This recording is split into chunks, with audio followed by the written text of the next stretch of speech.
vitória é nossa. A vitória é nossa. Os desanimados, desesperados e desiludidos fiquem caladinhos.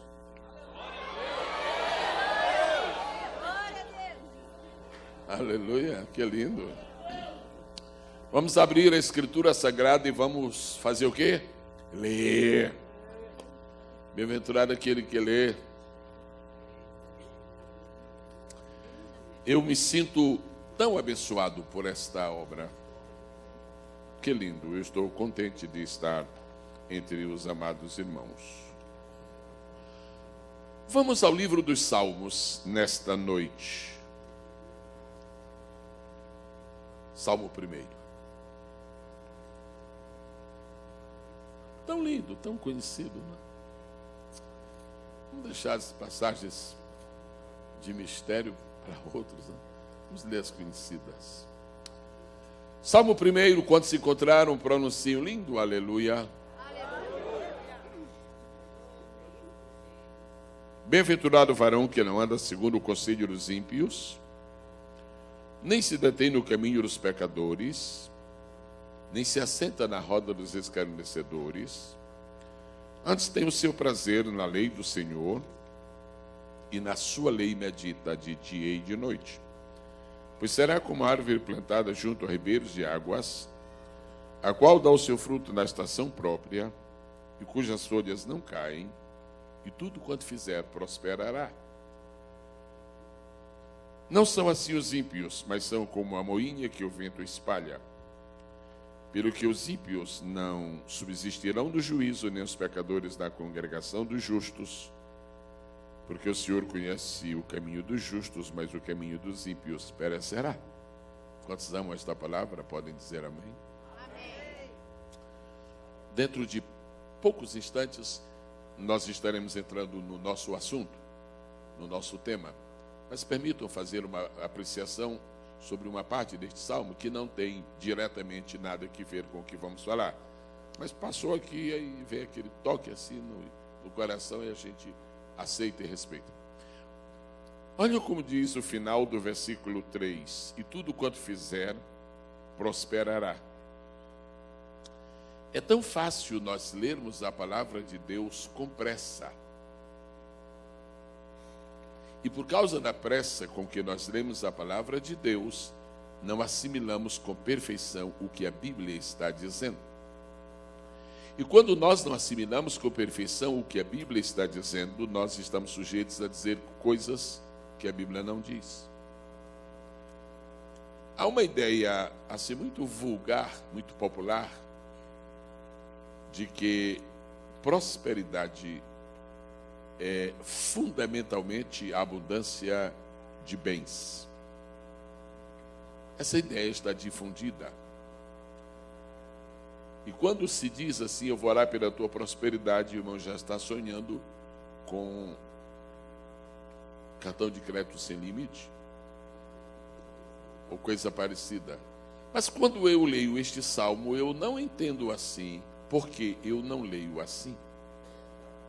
Há dois verbos que eu quero pôr diante dos irmãos, e nós vamos, por favor, repetir esses verbos no infinitivo. Ter. Dá para ligar o microfone? Os irmãos não ouviram eu falar. Ter. Obrigado. Ok. Outra vez. Ter. O outro é fazer. Na opinião dos homens, e mesmo dentro da casa de Deus, na opinião de alguns, a prosperidade está no ter. E pela Bíblia não é. A prosperidade está no fazer. Olha o que diz a Bíblia. E tudo quanto tiver prosperará. É assim que está escrito? E tudo quanto fizer. A prosperidade é garantida, a prosperidade no ter é garantida para quem alcança a prosperidade no fazer. Primeira coisa que é para prosperar não é aquilo que nós temos, é aquilo que nós fazemos. A mulher tinha somente um pouquinho de azeite. O que foi que ela fez? Ela entregou ela entregou ao fogão para que ali fosse feito um bolo. Ela entregou, ela fez. E porque ela prosperou no fazer, ela em seguida prosperou no ter. É só uma luzinha para que este assunto seja dissecado, seja examinado com mais vagar. Agora o nosso assunto. Sobre que vamos falar neste horário abençoado, privilegiado, escolhido, separado por Deus? Deus escolheu este horário para estarmos juntos. Nós o louvamos por isto. Eu quero pedir que o povo de Deus aqui reunido diga as primeiras palavras do versículo de número 3. Somente as primeiras palavras. 1, 2, 3. Já estão lendo muito, é para ler menos. Só as primeiras. Ok. Vamos usar essa versão padrão, antiga, mais tradicional, e assim uniformizamos. Pois será como a árvore. Eu vou pedir que o povo de Deus repita. Pois será como a árvore. Aqui eu quero tomar esta palavra no sentido profético. Eu quero tomar esta palavra no sentido de haver sido um decreto de Deus, uma promessa de Deus. Pois será como a árvore. Eu falo nesta noite sobre líderes de Deus, líderes da obra de Deus, como árvores. Deus tem um plano para a sua vida, e o plano de Deus para a sua vida é que você seja uma árvore. Todos nós conhecemos árvores. O plano de Deus para a sua vida, o plano de Deus para a minha vida, é que nós sejamos árvore. Por favor, Gênesis capítulo 1. Versículo de número 12. Versículo de número 11. Gênesis 1 e 11. E disse Deus, produz a terra erva verde, vírgula, erva que dê semente, vírgula, árvore frutífera que dê fruto segundo a sua espécie. Capítulo 1 do livro de Gênesis, sem favor algum e sem dúvida alguma, é o capítulo mais odiado por Satanás. Satanás tem um ódio profundo para com a Bíblia Sagrada, mas ele odeia principalmente Gênesis capítulo 1, por algumas razões, uma das quais eu menciono aqui agora. Porque Gênesis capítulo 1, e mais especificamente Gênesis 1 e 1, fala de Deus de uma maneira que Satanás não pode jamais falar de si mesmo. Quando eu digo Deus é meu pai, o diabo diz assim, mas eu também sou pai de alguém. Quando eu digo Deus é meu mestre, o diabo diz, mas eu também tenho meus discípulos. Quando eu digo Deus é meu guia, o diabo diz, mas eu também guio alguns. Tudo que eu falo a respeito de Deus, o diabo vem e diz, não, mas eu também sou. Quando eu digo Deus é o Criador, o diabo se cala. Agora veja quão extraordinário é Deus. Já que Deus como Criador é a única declaração que se faz a respeito de Deus, que jamais pode ser imitada, distorcida ou repetida por Satanás, imagine o pavor de Satanás quando ele está olhando para a Bíblia. A Bíblia começa assim, no princípio Deus criou, e até hoje, irmãos, 26 de agosto de 2008, até hoje, o diabo nunca criou coisa alguma. Nunca. Nem o mal ele criou. Porque Deus assumiu a responsabilidade pela criação do mal e disse assim, eu, o Senhor, crio o mal. Mas por que Deus? Para o diabo não dizer que foi ele. E na verdade, criar o mal até aqui para nós não é coisa muito difícil não. Difícil é criar o bem. É como a escuridão. Criar a escuridão é muito fácil. Difícil é criar a luz. É só desligar ali a tomada, que é a escuridão. O mal é simplesmente pôr o bem no avesso. Então Deus é o Criador. Agora, Gênesis capítulo 1 nos ensina que Deus escolheu uma estratégia tríplice para a obra da criação. Primeiro, Deus criou muitas coisas pelo poder da palavra. Vamos falar, poder da palavra. Apareça e aparece. Faça-se e está feito. Aconteça e aconteceu. Assim seja e assim é. Poder da palavra. Agora, a segunda estratégia de Deus para criar foi o poder das mãos. Nós, homens e mulheres, nós, raça humana, nós não somos o produto da palavra de Deus. Nós somos o produto das mãos de Deus. Das mãos de Deus. As estrelas foram criadas pela palavra. Nós somos criados pela mão, porque nós somos algo distinto na obra da criação. Primeira estratégia de Deus, criar pela palavra. Segunda estratégia de Deus, criar pelas mãos, artesanalmente. Terceira estratégia de Deus, criar por delegação. Deus cria e diz assim, agora você cria. Deus criou a terra, em Gênesis 1:1, no princípio criou Deus os céus e a terra. Quando chega no versículo 11, diz, agora a terra, agora você vai criar. Produz a terra erva verde, erva que dê semente, árvore frutífera. Deus mandou a terra produzir. Deus cria a terra e manda a terra produzir. Paralelo, Deus nos criou e agora mandou que nós criemos algumas coisas. Coisa linda. Agora, quando Deus delegou poder à terra para produzir o reino vegetal, Deus está classificando todo o reino vegetal do planeta Terra em 3 grupos. Versículo de número 11. E disse Deus, produz a terra erva verde. Eu vou chamar a erva verde de grama e vou pedir que todos digam grama. Agora, em segundo lugar, por isso que eu citei vírgula. Segundo lugar, erva que dê semente, que é aquela erva que cresce mais, vamos chamar de arbusto, diga arbusto. E depois vem a árvore frutífera. Vamos falar árvore frutífera. Então nós temos grama, temos arbusto e temos árvore. Vamos falar juntos, grama. Vamos falar juntos, arbusto. Vamos falar juntos, árvore. Quando estamos principalmente nos cultos de domingo à noite,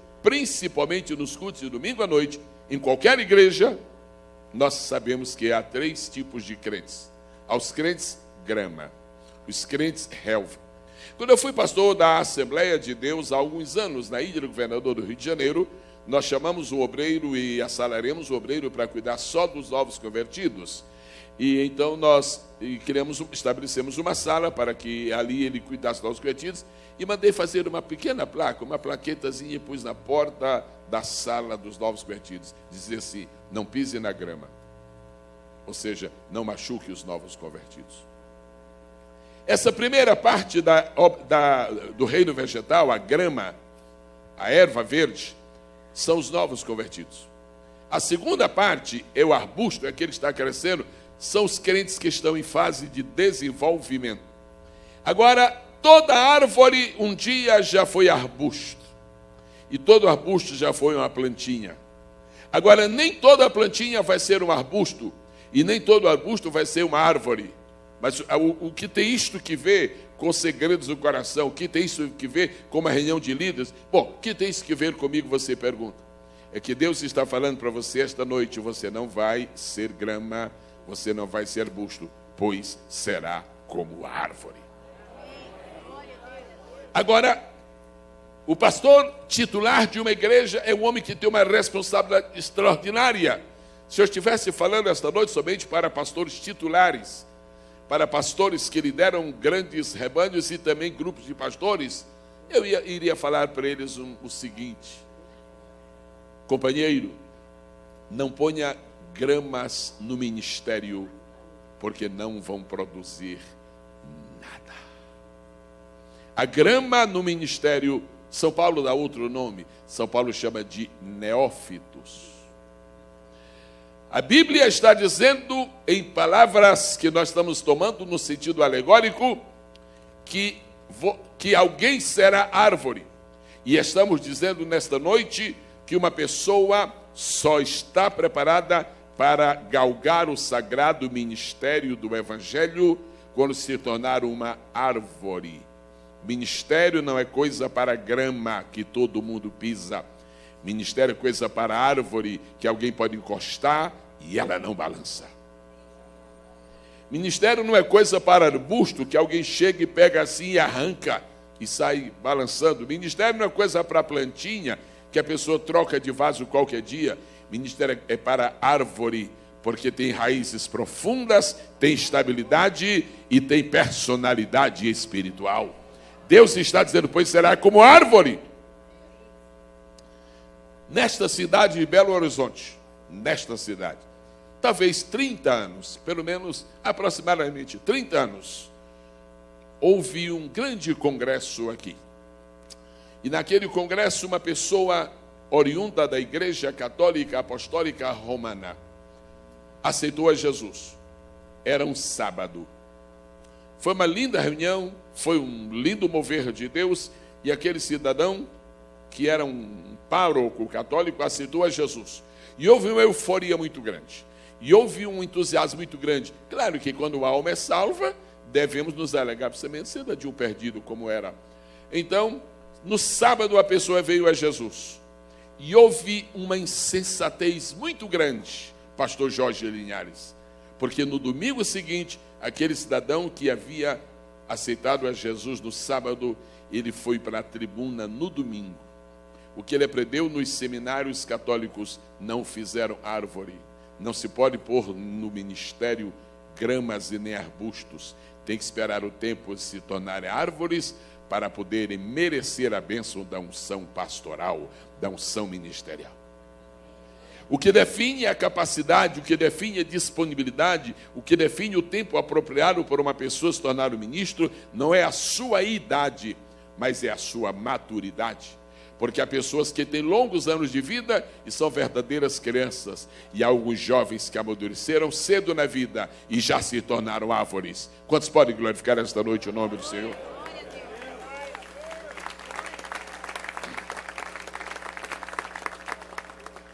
Como é que se pode pôr no ministério uma pessoa que não tem nenhuma experiência de vida, se esta pessoa, estando no ministério, vai ser procurada? Pastor, evangelista, homem de Deus, eu preciso de um conselho.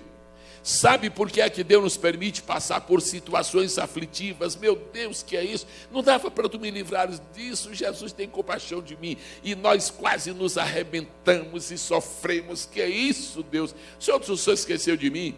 Essas aflições que nós temos, que nós atravessamos, que nós experimentamos antes do ministério, é para que quando nós cheguemos ao ministério, nós saibamos tratar com os outros que têm as mesmas experiências. Uma coisa muito terrível, e eu me sinto livre no espírito para falar sobre isto nesta noite, uma coisa muito terrível, é uma pessoa que emerge no ministério, se torna famosa e de repente está debaixo dos aplausos, se torna um animador ou uma animadora de auditório, mas nunca foi discipulada, não tem um pastor sobre si, não conhece os fundamentos. Esta pessoa não é uma árvore e, por conseguinte, ela não vai produzir frutos abundantes na obra de Deus. Irmãos amados, as gramas são como cometas, que nascem hoje e amanhã morrem. As árvores, elas são perenes. As árvores demoram. E eu estou esta noite pedindo a Deus que não permita que o Brasil seja assolado por uma onda de pregadores cometas. Pregadores cometas são esses que vêm como Halley, que aparecem fulgurantes e estão na mídia. Só tem uma coisa, depois de uma semana não se fala mais do cometa. Deus não te levantou para seres um cometa, Deus te levantou para seres um astro no mundo, conforme está escrito em Filipenses capítulo 2, versículo 15. Então não podemos ser grama e não podemos ser arbusto, nós temos que ser árvores a serviço do reino de Deus. Quantos dizem amém? Amém. Qual é a diferença entre a árvore e o arbusto? É muito grande, é muito grande. Qual é a diferença entre a árvore e a grama? É muito maior ainda. Quem trouxe a sua mão direita? Por gentileza, quem trouxe, levante a sua mão de uma maneira que você possa estar olhando para ela. Antes de eu falar o que vou falar, eu vou pedir a você, olhe para a sua mão assim e diga: Deus, muito obrigado. Que mão linda. Deus, muito obrigado. Que obra de arte. Coisa linda. Você pensa que Deus criou essa mão só para você abraçar cumprimentar os amigos. Você pensa que Deus criou essa mão só para você pegar na colher, no garfo, ir para o restaurante ou para na sua própria casa? Deus criou essa mão para fazer dela um instrumento de milagres. E Deus, pelas mãos de Paulo, fazia milagres e maravilhas extraordinárias. Deus, eu te peço que estas mãos sejam teus instrumentos. Porque quando Deus opera aqui na terra, Ele põe as mãos dele nas tuas, e as tuas fazem o milagre para Ele. Glorificado seja o nome do Senhor. Bom, agora olhe para a sua mão, depois que você já apreciou. Porque às vezes a gente passa tempo e não dá graça a Deus pela mão. E alguns dizem assim, você tem uma mão tão bonita, bonita é a tua, irmão, deixa a mão do outro. Ok, vamos os dedos. Raiz. Nós podemos chamar de caule ou tronco. O que vocês preferem aqui em BH? Caule ou tronco? Caule. Raiz, caule, folhas, flores e frutos. Nenhuma pessoa pode ser levada ao ministério enquanto não tiver raiz, enquanto não tiver caule, enquanto não tiver folhas, enquanto não tiver flores e enquanto não tiver frutos.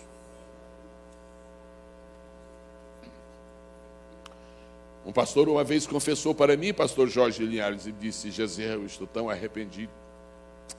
Mas eu estou tão arrependido. O que foi, pastor? Eu também me arrependo de vez em quando. Não, mas o arrependimento é grave. O que foi? Tinha 2 irmãos aqui que não produziam nada na igreja, nada. E eu estava já triste com eles, não produzem nada. E veio uma vontade em mim, e eu cumpri essa vontade. O que foi a vontade? Eu separei esses homens para o ministério, para ver se produziam alguma coisa. Esse pastor, foi pior, se tornaram agora meus inimigos e se sentam à mesa comigo. Ele pôs grama no ministério, ele pôs arbusto no ministério. Ministério não é para nós começarmos a produzir. Ministério é porque nós já estamos produzindo. Aquele irmão está todo parado, veja só, aquele irmão é incrível, aquele irmão parece um poste, parece uma múmia, ele não se mexe. Vamos separar o cidadão para diácono, para ver se ele se mexe. Vai ser o pior diácono de todos os tempos. Porque o fato de uma pessoa ser trazida ao ministério não significa que ela vai mudar. Ela vai continuar a fazer aquilo que já está fazendo na obra de Deus. O ministério não cria vocações, o ministério reconhece vocações. Eu vou repetir. O ministério, a consagração ao ministério, a ordenação ao ministério, não cria vocações. Não cria vocações. Uma ocasião, numa igreja da qual fiz parte, havia um cidadão já de respeitável idade, perto da 4ª, e ele estava ali, e o pastor disse, sabe, irmão fulano tem tantos anos de crente, é uma pessoa tão boa, mas que criatura, vamos saber desse irmão pastor. Foi um desastre. Ninguém é pastor porque é uma boa pessoa, todo mundo tem obrigação de ser boa pessoa. Ninguém é pastor porque tem muitos anos de crente. Tem gente nova na fé que está preparadinha para ser usada por Deus. A pessoa se torna um ministro porque ela já mostrou que é árvore. Ela tem raiz, ela tem caule, ela tem folha, ela tem flor e ela tem fruto. Esta é a minha 3ª mensagem. Daqui a pouco eu vou me embora. E agora nessa 3ª a gente fica mais à vontade, porque diz as coisas e vai correndo. Eu vou dizer uma coisa: se tu és jovem na fé, mas tu ainda não estás maduro, para de estar cobiçando o ministério. Vai desenvolver a tua fé, vai aprender ainda, porque aqueles que são trazidos para o ministério, eles vão ensinar. E não há coisa mais ridícula e triste do que alguém ensinar o que não aprendeu, ensinar o que não sabe, anunciar aquilo que não entende, explicar aquilo que não compreende. Deus, nós queremos ser árvores. Qual é a tua palavra no nosso respeito? Ele diz assim, pois será como árvore. Mas Deus está dizendo no futuro, viu? Será como árvore. Em primeiro lugar, uma árvore é constituída de raiz. Raiz. Quando você ouvir falar de um obreiro, de um ministro, de um líder que está criando problemas, ao invés de solucionar problemas, você sabe onde está a causa? Está na raiz. Está na raiz. O que a raiz significa no mundo espiritual? O que a raiz significa nessa simbologia bíblica? Raiz, amados, todo mundo sabe disto, e eu vim aqui, não foi para trazer um evangelho novo e diferente. A raiz significa os fundamentos da nossa fé. Irmãos, nós precisamos saber em que nós cremos. Nós precisamos saber o que nós temos aprendido da Bíblia Sagrada. Qual dos senhores aceitaria com prazer e fazer um seminário sobre liderança e o preletor do seminário fosse um cidadão que nunca liderou coisa nenhuma e frequentemente experimenta surras de sua bem-amada? O que é que os irmãos imaginariam de assistir um seminário sobre geografia e os irmãos souberam que o cidadão nunca leu um livro de geografia, ele apenas tem uma intuição, ele apenas acha que vai chover quando o jumento relincha? O que é que os irmãos acham de assistir uma aula de matemática para um cidadão que não sabe ainda direito multiplicar? Você aceitaria um professor assim? Nós nos recusamos a ser ensinados por quem não aprendeu. E como é que nós estamos trazendo para o ministério pessoas que nunca leram a Bíblia inteira nenhuma vez? Isso vai provocar desgraça no santo ministério da palavra, porque Paulo disse: procura apresentar-te a Deus aprovado, como obreiro que não tem de que se envergonhar e que maneja bem a palavra da verdade. O homem que não estuda a sua Bíblia e vem para o púlpito, esse homem vai desviar os crentes, porque ele não tem conteúdo, ele não tem mensagem, ele não tem revelação. O homem que não estuda a Bíblia, ele não está autorizado a falar sobre ela, porque você não pode falar daquilo que você não conhece. O mínimo que se espera de um homem de Deus é que tenha raízes profundas. O mínimo que se espera de um pregador é que conheça a palavra de Deus. E não venha ao púlpito dizer: vamos ler agora um versículo no livro do profeta Sanfonias. O mínimo que se espera... Agora, irmãos, vamos ler o capítulo 12 no livro do profeta Deuteronômio. O mínimo que se espera uma pessoa... Vamos ler agora na epístola de Judas. Como sabem, esse é o Judas antes de trair Jesus. Isso é uma barbaridade. Estamos acabando com as pessoas que vêm à casa de Deus. Deus está dizendo que nós seremos árvores, e eu venho nesta noite com a autoridade do Espírito de Deus para dizer para você que já é ministro e para você que não vai ser: tenha mais respeito e consideração e devoção à palavra e dê mais tempo para ela.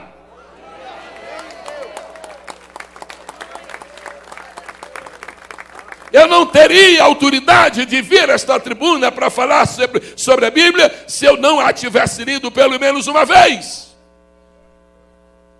Faz alguns anos, com cheiro de muitos, Deus me disse uma palavra, eu nunca me esqueci. Quando me refiro a ela, e não o faço costumeiramente, mas quando me refiro a ela, não faço com sentido apologético, não digo que é nenhuma doutrina, não pode ser, mas é uma experiência pessoal. O Senhor me disse: eu quero que você esteja prevenido, vai ser surpresa para você quando chegar, mas você já fica sabendo. Quando você chegar na minha presença, as primeiras perguntas que eu vou fazer a você serão estas. Eu já estou prevenido, eu já estou avisado por Jesus de quais são as duas primeiras perguntas que Ele me fará quando eu chegar lá em cima. A primeira será esta: leste o meu livro todo? A segunda será: quantas almas estão aqui em cima trazidas pelo teu ministério? E os segredos do coração de Deus, são estes segredos. E meus filhos, há uma tristeza aqui em cima pelo relaxamento do meu povo.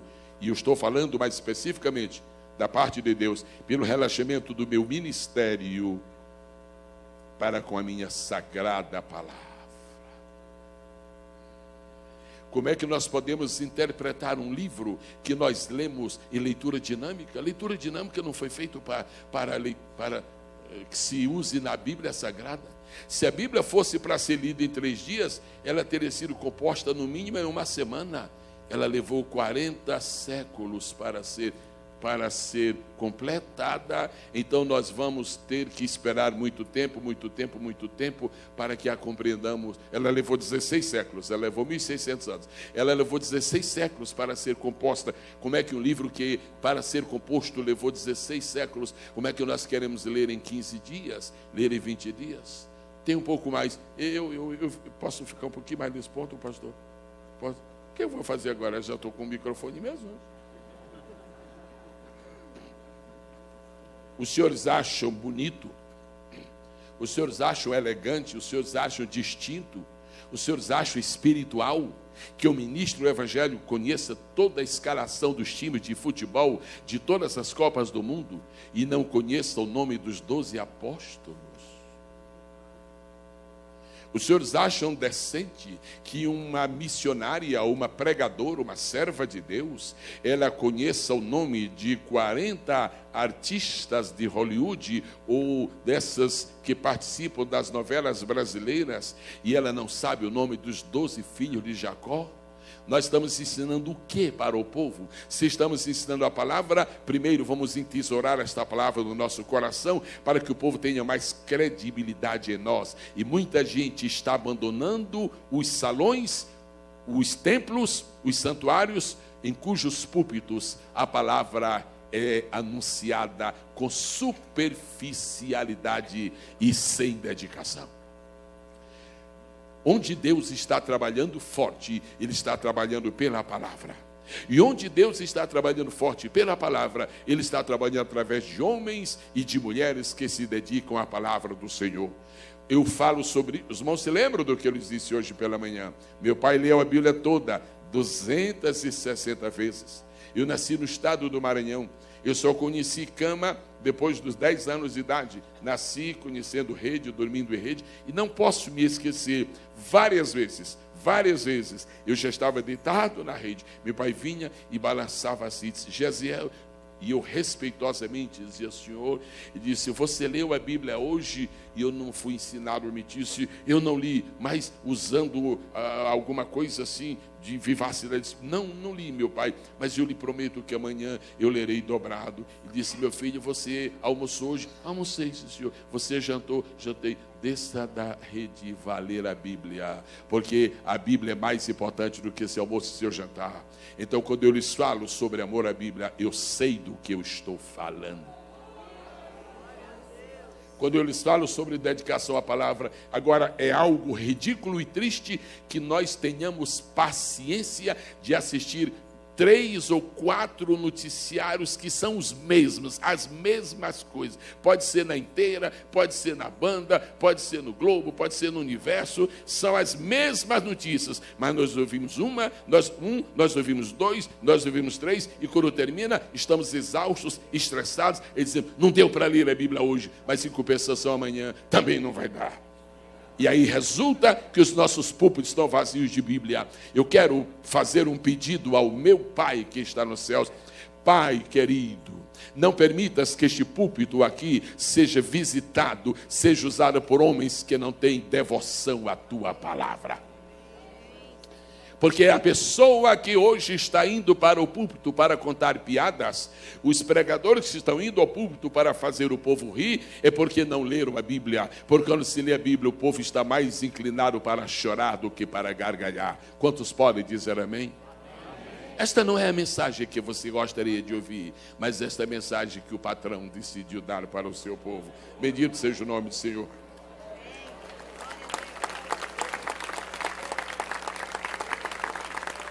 Era uma solenidade de formatura, os bacharelandos estavam ali prontos, cada um com a roupa mais bonita e mais engomada do que o outro.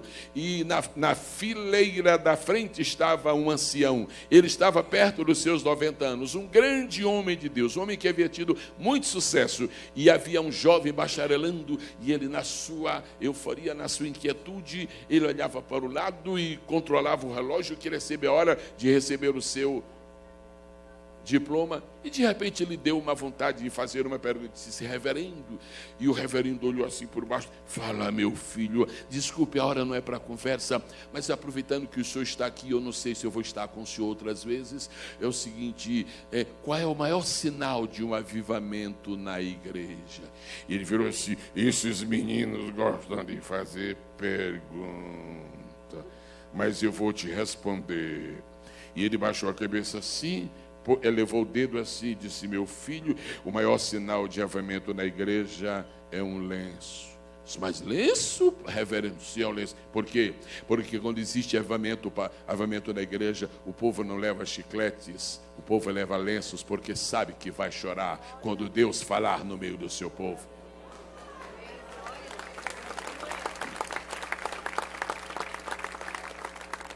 O nome dele era Jonathan Edwards. A história é conhecida.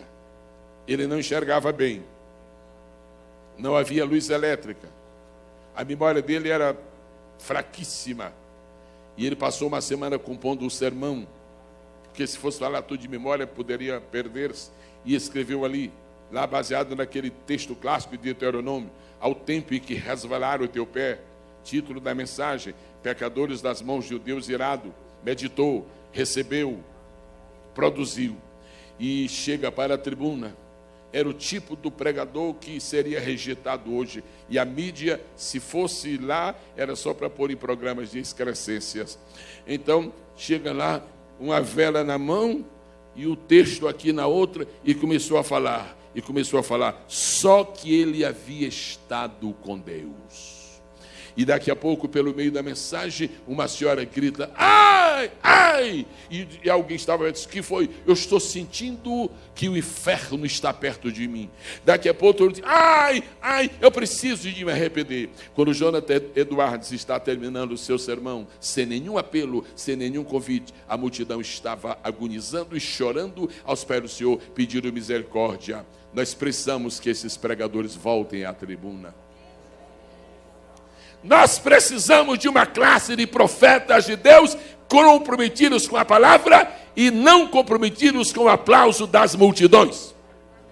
Meu caro evangelista, meu caro pregador do evangelho que estás aqui, você quer ouvir um segredo do coração? Então eu vou lhe passar um segredo do coração. Agora não é do meu, é do coração de Deus. É o seguinte: Deus está dizendo para você, meu filho, teu ministério não é de oba-oba, e tu não és animador de auditórios. Deixa Silvio Santos fazer isso. Eu te chamei para anunciar o meu poder e a minha graça, a minha verdade, o fulgor da minha presença. Quantos podem exaltar a majestade do Senhor? Raízes! Diga comigo: raízes! Raízes. Aqui está este aparelho. Muito bem, vejam o tamanho dele.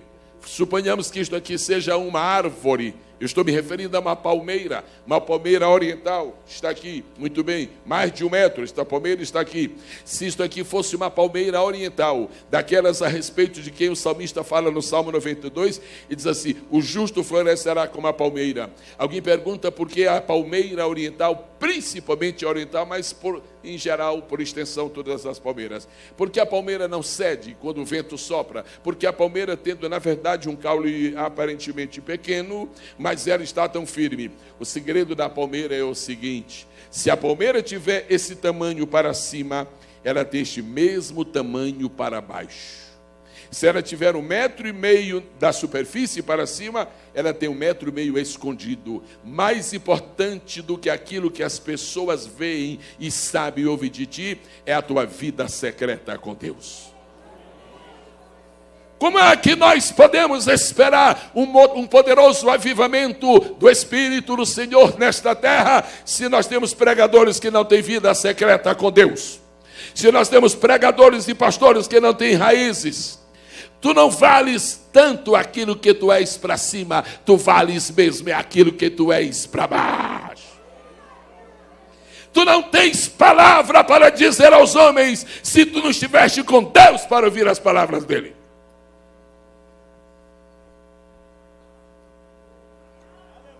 Você gosta de ouvir João Batista? O que você é, João Batista? Se eu sou a voz do que clama no deserto, ou seja, eu sou o eco. João Batista era o eco de Deus. O eco só acontece quando alguém já falou.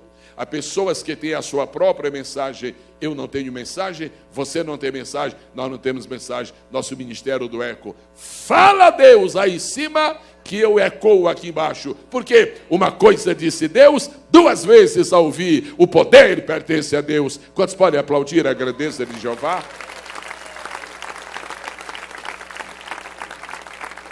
Eu vou pedir a você uma gentileza muito especial. Agradeço-lhe se puder me atender. Só aperte a mão da pessoa aos seus lábios e diz assim: querido, dá para ler um pouquinho mais a Bíblia? Nós temos alguém aqui, não precisa ninguém se manifestar. Alguém aqui que já leu a Bíblia 100 vezes? 50? 30? 20? 10? 5? Então deixa eu falar com este. Oh, muito prazer, irmão, prazer. Tudo bem? Quantas vezes você já leu a Bíblia? Oh, irmão, estou terminando a segunda. Está difícil, que é uma tal de crônicas. Oh, coisa difícil. Aqueles nomes são muito difíceis. Você está lendo a segunda vez. Ok, a conversa continua. Daqui a seguinte. E aí, meu irmão, você tem função de... Sim, sou pastor. Você é pastor? Está lendo a Bíblia pela segunda vez. Isso é para o novo quartilho que se entregou o mês passado? É para o novo quartilho do ano passado? Como é que você vai no conhecimento da palavra? Como é que você está nas raízes profundas? Como é que está a sua vida íntima com Deus? Quantos podem dizer a Deus: melhora as minhas raízes? Depois, a Bíblia diz, pois será como árvore. Depois da raiz, nós temos o caule, nós temos o tronco. Eu não tenho tempo para mencionar esta noite, mas há diferentes tipos de obreiros, há diferentes tipos de crentes. Eu vou falar só em 30 segundos do crente bananeira. Conhece uma bananeira? Existem crentes bananeira. Você sabe, a bananeira é o seguinte: a bananeira é muito boa porque produz bananas. E eu tenho muito respeito para com as bananeiras, porque foi Deus quem as criou. Agora eu não sou trouxa para me encostar numa bananeira, porque caímos os dois juntos. Bananeira não tem estabilidade. Olha, é uma vergonha. Se você, na hora da tempestade, você se encostar numa bananeira, a queda vai ser dupla. Há crentes, há obreiros que são bananeiras. Ninguém pode se encostar neles, porque caem os dois. Oh, pastor, irmão, ore por mim, estou atravessando a dificuldade. Meu filho, maior do que a tua é a minha. O obreiro, maior do que a tua é a minha. Bananeira, caem os dois juntos. Deus não te chamou para... A Bíblia não diz: o justo florescerá como a bananeira. Você não é uma bananeira, você é o cedro do Líbano. Receba de Deus uma nova força. Receba de Deus uma nova autoridade. As pessoas precisam confiar em você. Agora, existem umas árvores por aí. Por exemplo, tem uma, como é que chama aquela? Bambu, não é verdade? Você já viu como é que... Ele é oco. Ele é oco. Você bate assim, é oco. Isso é o crente que não guarda, é o obreiro que não guarda segredo. Obreiro bambu. Você falou aqui, olha, é o seguinte, eu quero confessar uma coisa que eu fiz. É só para o senhor. Não, meu filho, eu sou uma caixa de segredos, só que é sem tampa. Ok, aí vai, quando chega em casa, ah, minha velha Lucrécia, eu vou te contar o que aconteceu. O irmão fulano está em pecado. Que é isso? Mas eu estou falando baixo, que eu não sei se as crianças já dormirem. Aí o mais velho é assim: eu não, eu estou acordado. Acabou-se tudo. Crentes bambus. Você é cedro. A Bíblia diz: o justo florescerá como a palmeira, crescerá como o cedro do Líbano. Bendito seja o nome precioso do Senhor. O que é a raiz? Os fundamentos da nossa fé e a nossa comunhão com Deus. O que é o caule, o que é o tronco, é a nossa personalidade espiritual. Você está viajando por aí, a coisa está meio complicada, chegou num país adverso ao que... Tá, meu amigo, bom dia, o senhor é evangélico? Depende. Mas como depende, rapaz, se você é obreiro, ele está dizendo que depende de ser evangélico. A nossa personalidade vai influenciar as outras pessoas. A maneira como você diz que crê em Deus vai levar outras pessoas também a crerem. A sua firmeza. Eu quero pedir a você que está começando o seu ministério: seja firme. Seja forte, não vacile. Não diga que aqui é uma coisa, você é batizado com o Espírito Santo. É o seguinte, você é de qual igreja? Eu sou episcopal. É o seguinte, você sabe que há muitas interpretações. Deixa de covardia. Fala que você é batizado com o Espírito Santo. Fala que você é cheio da graça. Fala que você aceita a profecia. Fala que você crê na unção com óleo. Tenha caule grosso, tenha personalidade. Assuma a sua responsabilidade. Vamos falar. Vamos fazer uma oração agora de olho aberto. Deus, livra-me dos obreiros camaleões. Obreiro camaleão. Vocês conhecem camaleão? Está num pau verde? Ele é verde. Está num cinzento? Ele é cinzento. Está num azulado? Ele é azulado. Ele muda. Obreiros não podem mudar. Bom, é o seguinte. Aqui nós somos sorveterianos, então tem que estar na geladeira. Agora nós somos pentecostalianos. Que isso, meu irmão? Que caule é esse? Você é uma vara seca ou é um tronco grosso? Tenha personalidade e mantenha-se ativo na obra de Deus, porque Deus quer usar você sendo árvore, pois será como a árvore. Terceiro lugar, e este é um segredo do coração também. Toda árvore tem raiz, digamos raiz. Toda árvore tem caule, digamos caule. Mas toda árvore tem folhas. Assim como a raiz simboliza o fundamento da fé cristã, assim como o caule simboliza a personalidade que nós temos em Cristo, assim as folhas simbolizam as nossas palavras. Eu vou falar um segredo do coração. Suas palavras determinam o seu sucesso. Irmãos, mentir não é de Deus. Enganar não é de Deus. Irmãos, o nosso linguajar de obreiros, de povo de Deus, precisa ser purificado, santificado. As pessoas precisam ouvir palavras de alento e de esperança quando nos ouvem. As folhas representam as nossas palavras. A Bíblia destaca um lugar muito especial para Samuel. No livro dos Salmos está escrito que Samuel foi um dos homens mais escolhidos por Deus para figurarem no panteão de grandes heróis. Porque com Samuel aconteceu uma coisa de que a gente não ouve falar em cada século. A Bíblia diz que de todas as palavras que Samuel pronunciou, nenhuma delas o Senhor deixou cair em terra. As folhas de uma árvore chamada Samuel eram folhas abençoadas. Agora você diz, aquilo que falta no caule da bananeira sobra nas suas folhas. Por isso que você não pode desprezar a bananeira. Você sabe, tem umas árvores grandes, porém grandes. Você vai olhar a folha, irmãos, são menores do que a minha unha. Como é que uma árvore tão grande tem folhas tão pequenas? E tem umas árvores pequenas que têm folhas grandes. Vocês conhecem a folha da Vitória Régia? Uma criança pode ficar em cima, a crente de palavra curta. Irmão, como é que vai? Bem, você tem uma palavra para mim? Deus abençoe. Eu queria um conselho seu sobre a minha vida conjugal. Te vira. Mas o que é isso? Mas o que é isso? Que folhinha é essa? Agora, quando você olha, por exemplo, você está na mata e começa a chover. Para onde você vai quando chove, se você estiver na mata? Primeira coisa que você faz é olhar quais são as árvores que têm a melhor folhagem. E onde tiver melhor folhagem, você estará. Existem árvores com folhas tão grandes, tão espessas, que você pode ficar assim, e a chuva está caindo todo lado e você fica.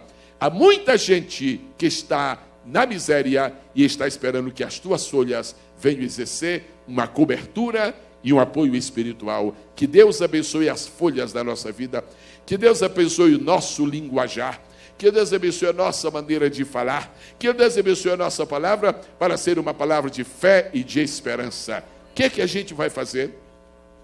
Eu ouvi dizer que algumas pessoas que sofrem de hipertensão e as coisas, quando estão muito complicadas, elas não têm possibilidade de apoio imediato. Eu ouvi dizer que elas têm um comprimidozinho, eu não sei exatamente o nome daquele, é um comprimidozinho, e põe aqui, não é verdade? Põe aqui perto da língua, é verdade? Como é que é o nome daquele comprimido? Hein? Laércio? Não, isso é um irmão que eu conheci no São Paulo. É AS? Não, isso é comprimido para ácido salicílico. Ok, põe o comprimidozinho aqui. Aí sabe o que acontece? Acaba com hipertensão. Agora existe uma coisa muito interessante. Se você pegar um comprimido, irmão, do Salmo 23 e puser aqui, a sua palavra fica doce. Se você puser um comprimidozinho de João 17, é pequenino, João 17, comprimido que quase, você pega e põe aqui, vai falar só a verdade. Porque está escrito, santifica-os na verdade, a tua palavra é a verdade. Agora, se o nosso coração estiver abençoado, as nossas palavras serão abençoadas. E por isso que está escrito no livro de Salmos, o meu coração ferve com palavras boas. Obreiro que serve ao Senhor, você está em aflição, você está passando dificuldades, mas seja otimista. Não transmita negativismo para ninguém, porque você é mensageiro da alegria, mensageiro de boas novas. Quantos podem glorificar o nome do Senhor? E agora eu vou dar um conselho do coração só para pessoas, para novos crentes que têm um ministério, que vão começar daqui a alguns anos. É o seguinte: quando você chegar a ser obreiro, você vai ter provações, você vai sofrer tentações, você vai ter cada aflição. Deus, não é possível, a gente também sente isso. Sente, o obreiro também sente. Agora deixa eu te dar um conselhozinho. Os outros podem se esquecer, podem estar cuidando de outra coisa. Atentem só aqueles a que eu vou falar. Nunca traga suas aflições para aquela tribuna, porque você não vem para a tribuna projetar os seus problemas. Você é o mensageiro das soluções de Deus para o povo. O povo não tem nada que ver com seu estado de espírito. Você é o homem de Deus que está em amargura, mas sua amargura é negócio com você e Deus. Quando você chegar à tribuna, deixe o povo sentir que está lhe sendo liderado por um campeão. Porque é o seguinte: tudo que nós falamos para o povo, a tendência é se multiplicar. Porque nós lidamos com a palavra de Deus como pedra na água. Você põe uma pedra na água, ela faz assim, borbulha assim, e daqui a pouco vai. Era só uma pedrinha, daqui a pouco, olha, a piscina toda já está assim, borbulhando. É a mesma coisa. Se eu falar uma palavra aqui animada, os irmãos vão ficar mais animados do que eu. Se eu falar uma palavra de entusiasmo, os irmãos vão ficar mais entusiasmados do que eu. Mas se eu falar uma palavra fria aqui, os irmãos vão ficar gelados. E se eu falar uma palavra gelada, os irmãos vão ficar congelados. E depois está sujeito a nunca mais descongelar. A tua palavra pode mudar a situação do teu rebanho. Então tenha folhas bonitas, tenha folhas boas. E o pastor Jorge Linhares, eu ouvi dizer, quando eu ouvi lá em Santos, ele estava falando sobre este evento de segredo de coração, e quanto eu tenho de experiência. Nós passamos por cada uma, meu Deus, mas é interessante. Eu tinha um sobrinho, e este sobrinho era um adolescente, e era Baden-Powell, como é que chama? Escoteiro, obrigado. Era escoteiro. Então ele era escoteiro e um dia, uma terça-feira, ele foi para uma reunião lá de escoteiros e quando voltou num carro, o carro bateu numa árvore, na Ilha do Governador. Ninguém morreu à exceção dele, ou seja, ele morreu. E morreu meu sobrinho. Era uma terça-feira. Terça-feira era o meu dia especialíssimo naquela igreja. Houve uma época que nós tínhamos 2 cultos e eu podia chamar convidados para qualquer dia, mas naquela terça, desculpe, irmão, eu tenho uma palavra de Deus aqui para a igreja. E naquela terça, quando deu mais ou menos 5h, 5h30 da tarde, o corpo do meu sobrinho morto chegou e foi posto lá embaixo. Quando eu cheguei à casa de Deus, mais ou menos 6:45, por ali, disseram: olha, pastor, o corpo já chegou. Eu passei assim, vi o garoto, subi para o gabinete, e eu tive ali 2 minutos de uma grande decisão. Senhor, prego ou não prego? Se eu pregar de mim, eu vou pregar tristeza. Se eu pregar de mim, eu vou pregar indecisão, porque o meu sobrinho se foi. Aí Deus falou ao meu coração e disse: tu és apenas o eco da minha voz, e eu estou muito bem.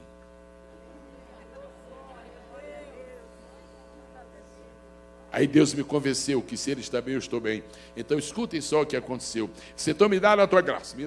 O menino estava lá embaixo e eu subi.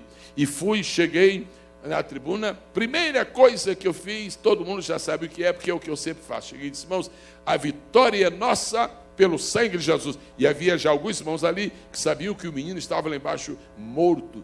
E eu percebia que algumas pessoas ficaram assim. Eu disse: eu vou pregar esta noite. Pois bem, preguei aquela noite, normalmente, tranquilamente. O céu não havia desabado, o meu sobrinho morreu, mas Deus continuava no trono. Acabou tudo. Quando terminou o culto, o cidadão veio e disse: pastor Gesiel, quero conversar com o irmão. Pois não. Disse: faz mais ou menos 3 meses que eu estou numa grande crise espiritual. Faz mais ou menos 3 meses que eu estou numa grande indecisão. Eu estava realmente arrasado.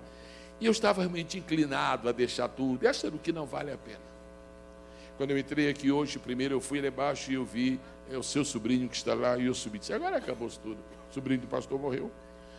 E quando eu cheguei lá em cima, eu fiquei assistindo o culto e eu vi quando o senhor subiu à tribuna, como se nada tivesse acontecido. E eu cruzei os meus braços e fiquei olhando. Eu não sei bem o que o senhor pregou, porque na verdade eu não atentei muito. Eu só estava impressionado. Como é que pode? Como é que pode? Como é que pode? Eu vim lhe dizer uma coisa. Enquanto o senhor pregava, Deus mudou a minha vida. Ele disse assim, eu sou um novo homem. Seu testemunho mudou a minha história.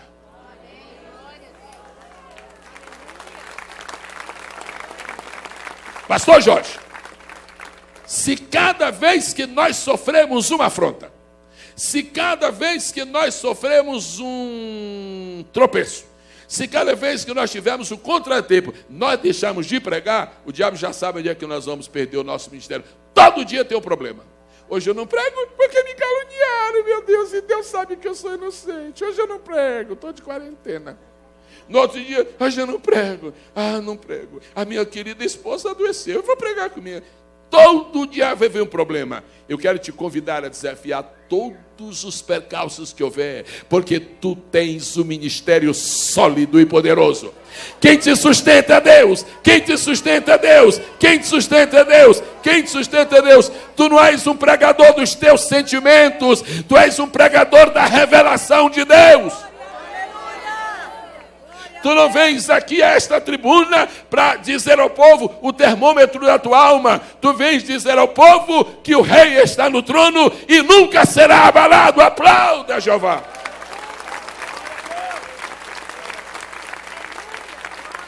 Eu quero concluir agora com muita gratidão a todos que têm tido a paciência e me deram o privilégio de lhes ouvir. Mas não esqueçam, um grande ministério tem 5 segredos. Primeiro segredo, raízes profundas. Fale, raízes profundas.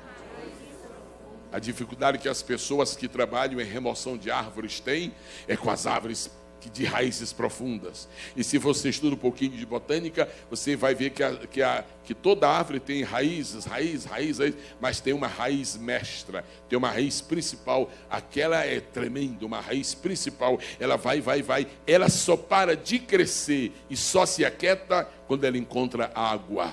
Tu tens uma raiz secreta na tua vida. Ela está buscando água todo dia. A água é o Espírito e a água é a palavra. Não te satisfaças enquanto não mergulhares no oceano da palavra. Não te aquietes enquanto não receberes a unção do Espírito na tua vida.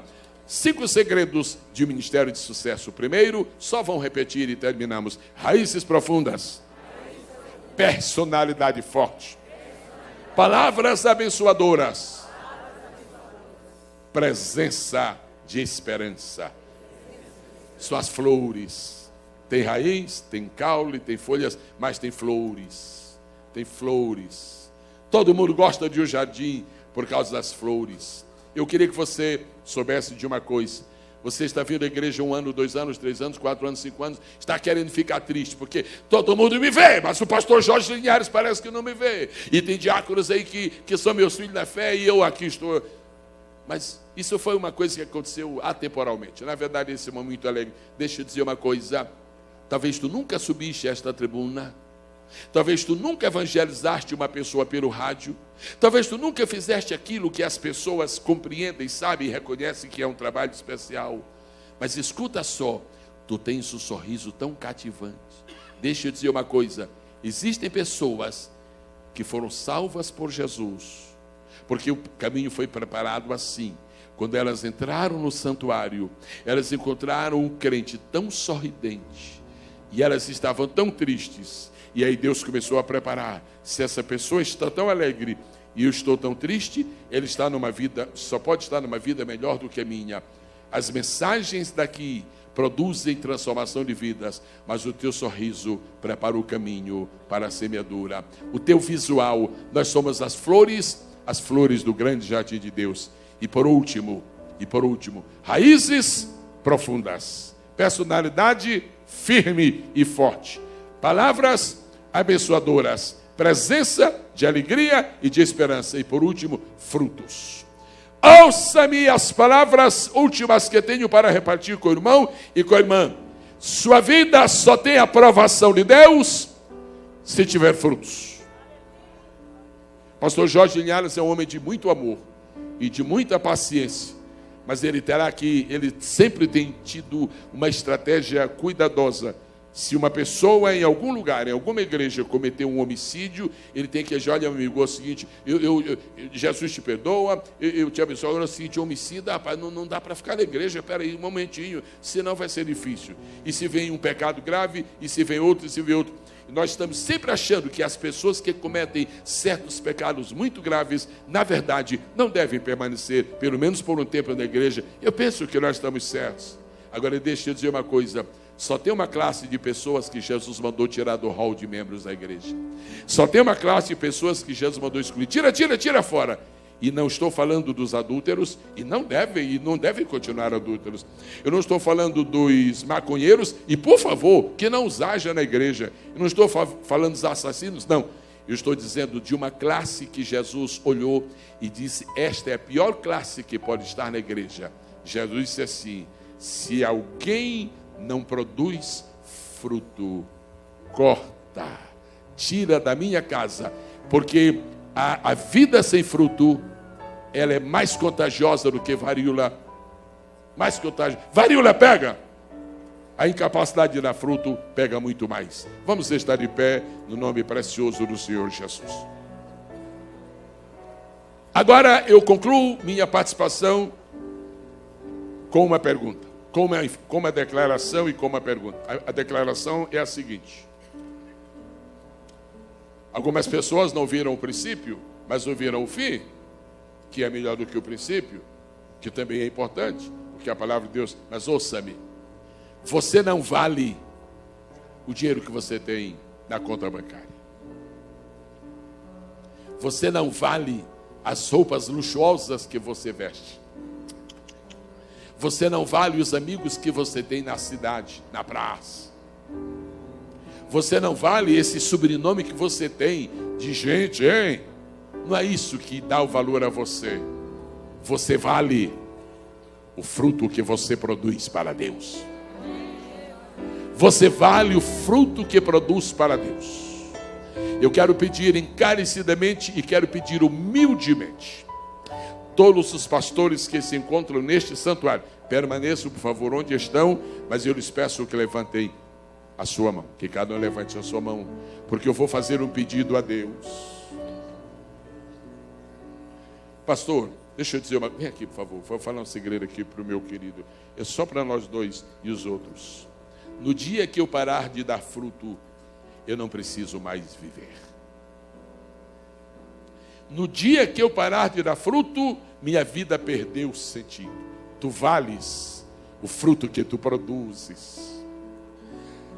Pai, enquanto os pastores estão com as mãos levantadas, eu te suplico em nome de Jesus, multiplica os frutos do nosso ministério, meu Deus. Multiplica os frutos do nosso ministério, meu Deus, em nome de Jesus. Evangelistas, pastoras que estão aqui presentes, evangelistas e pastoras aqui presentes, levantem sua mão, por favor. Os irmãos e as irmãs valem o fruto que as irmãs produzem. O que é que está sustentando esse homem que está ali, que é líder desse rebanho? O que é que está sustentando esse homem? Por que ele é tão requisitado? Por que ele não para? O que é que está sustentando este homem? É a sua capacidade intelectual?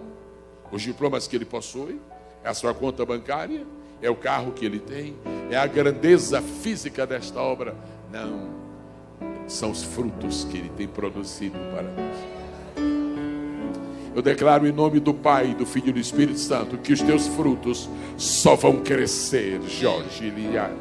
Só vão aumentar. Só vão produzir mais para Deus. Ninguém fica à sombra de uma árvore por muito tempo se ela não tiver frutos. Levante comigo a sua mão, cada servo de Deus, e diga: Deus, por favor, ajuda-me a produzir frutos para a tua glória, para o teu louvor e para a expansão do teu reino aqui na terra. Os produtores de frutos que também vão comprar os meus DVDs aí depois, os produtores de frutos, aplaudam ao Senhor da seara. Deus vos tenha cada vez mais debaixo do seu amor e da sua graça. Amém.